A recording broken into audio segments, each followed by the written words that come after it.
I wanted to make a short video strictly for grandkids, for little kids, just to explain to them what a car is and what the most basic parts of a car are. And a car is made up of two boxes. A box for the engine and a box for the people. Now you can make that a lot of different shapes. You know, you can round things off and do what. But basically, you need a box for the power source that's going to make you go, and then you got to have a place to carry the people. Now you can put the engine in the back, put the people in front, and the engine back here, and they do that with buses and stuff. And some sporty cars put the engine in the center, and I think the new Corvette is that way. But you pretty much have an engine and a people carrier. Now, the basic parts of a car are the engine or power source, and motor, whatever, and the fuel system. This engine uses energy, so somewhere you've got to put the energy into the engine. And what we do mostly today is we put gasoline into that engine, and that converts the gasoline to power to operate the wheels. And now that you're going to use gasoline, you need to take some gasoline along with you, so we put a tank in. And we fill that up with gas, and now that feeds the engine. You need a system that gets that fuel to the engine, and that's a series of pumps and controls and valves and things. And you also need to stop the car, so you need brakes. Let's see, we had fuel, engine now brakes. You need to steer the wheels, so we put a steering gear and steering system in there so you can control where it's going. So now you've got the car going, you can stop it, you can steer it. What else is there to a car? And a big part of a car is a drivetrain.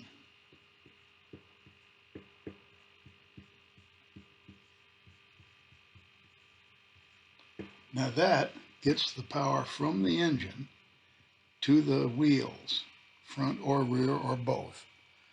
And that is made up of a transmission and a lot of things that take this rotation power of the engine and convert it to rotating power of the rear wheels.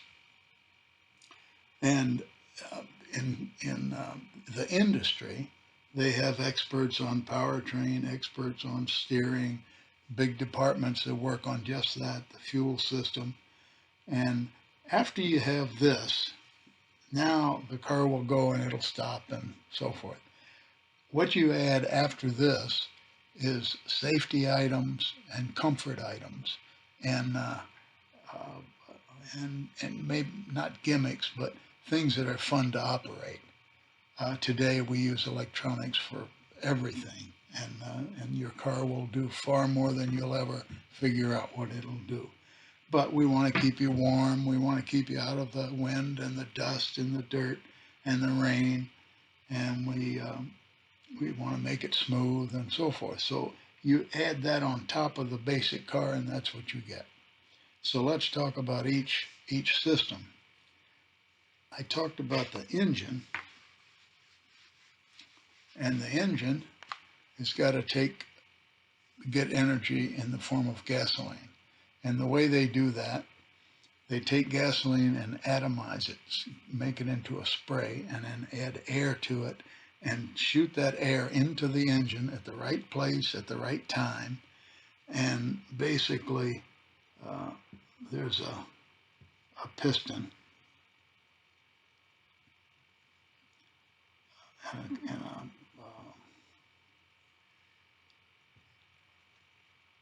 combustion chamber, and we put that gas and air mixture in here, and we ignite it, and it pushes the piston down, and down at the bottom there's a crankshaft that goes round and round, and this piston makes that go around, and then you add more pistons to it. Now you have rotating power that you can deal with, run it into the drive line, and the drive line consists of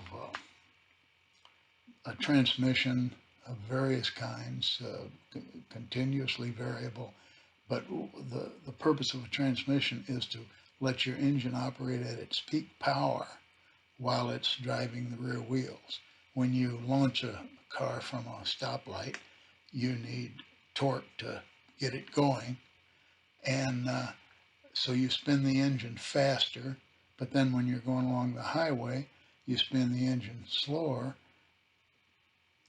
because of the transmission.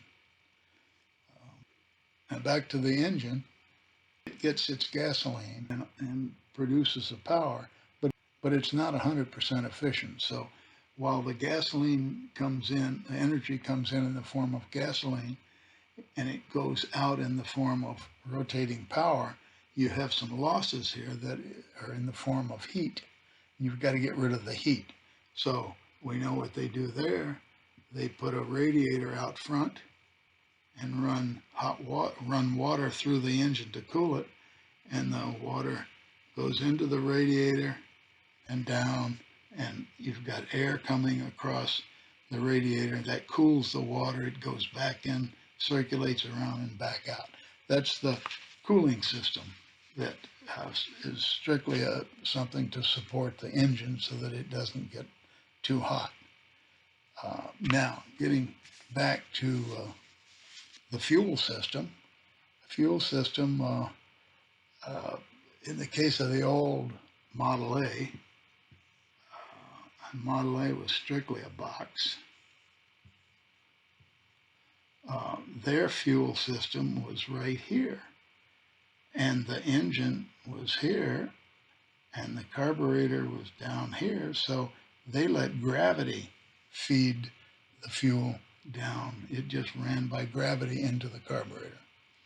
Then the following models later put the fuel tank down here, and it had to go uphill to get into the engine, so they put a pump in the engine to suck that fuel out of the tank in the back and provide fuel to the engine.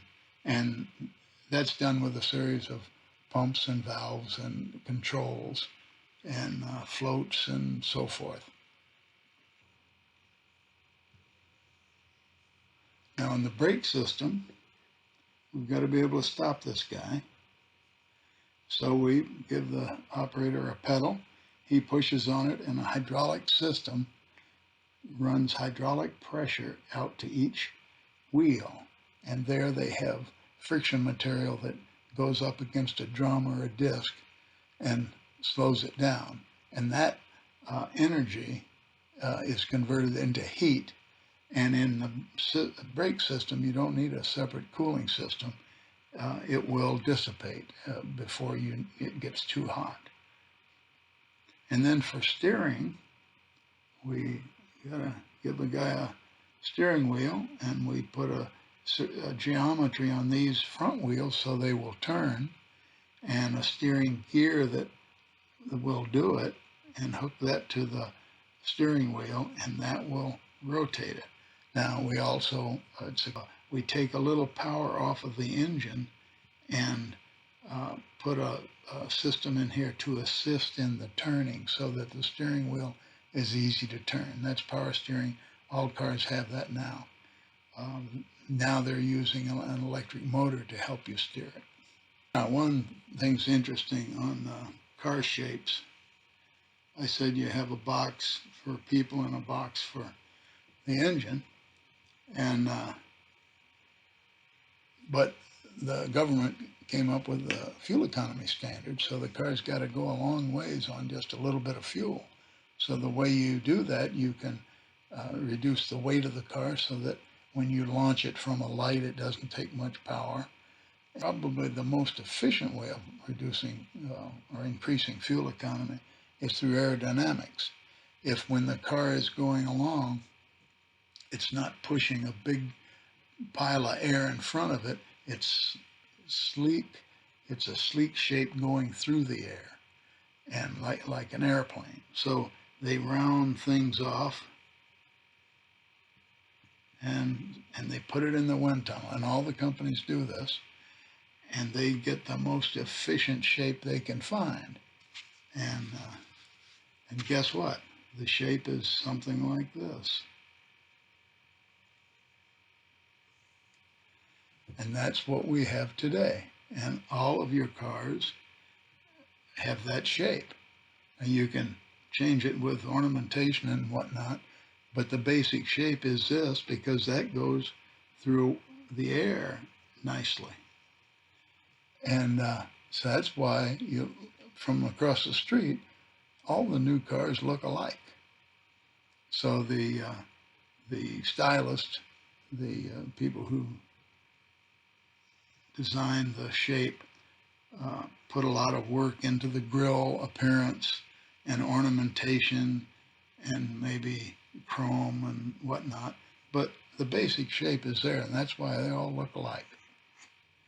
My only message for all this is to give you an understanding of the car, of what a car is, and if you're at all interested, it's a fun place to work when you get out of college.